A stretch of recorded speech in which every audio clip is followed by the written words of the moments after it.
you knew anywhere in the world where you were praying to. It was, you know, nice idea at the time. Wallpaper, animated wallpaper, you know, we were doing all this.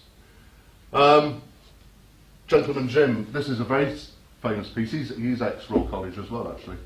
And one of the things we used to do at my old company was give artists and designers free access to anything we didn't want. When you make something, invariably you make 5 or 10 of it, and the rest of it will just go into a skip or a bin.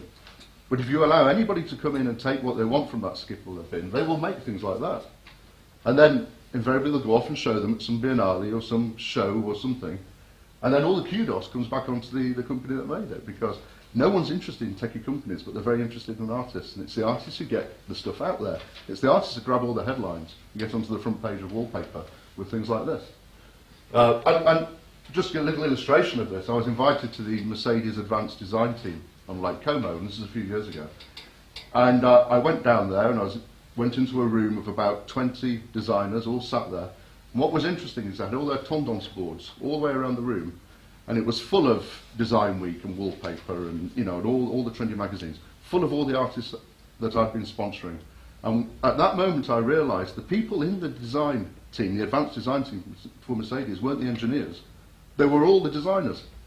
And these are the people who had gone to the Milan Furniture Fair or gone to some show, and these are the people who had the real influence inside Mercedes about the look and feel of the car. And it sort of clicked, and at that moment I thought, I said, okay, I'm going to keep sponsoring artists. And that led to some really great developments with Jaguar. Troika, ex-Royal College. You'll probably know this piece, Rick mentioned it. It's the old stuff, but it's really good, it's really sexy. It's 25 metres long, it's embedded in glass, it's at Terminal 5. It's called All the Time in the World. And, well, we made this in 2007, at that time it was really Minority Report. But it's, the beauty about this, it's all about the quality of the design. It's not the technology that's the interesting bit, it's the design that's interesting. So that was all yesterday. Where are we today? Well, we're making things like this.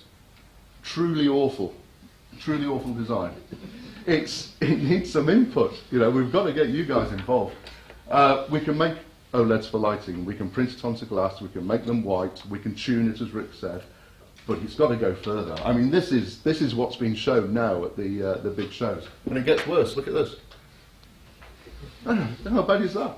You know, this is state-of-the-art invention from Osram. You know, I think single-handedly have got something like 30% of the global lighting market, and this is what they're doing. This bottom one is actually Thorn. It's the British effort in lighting. Truly awful. We've got to move on.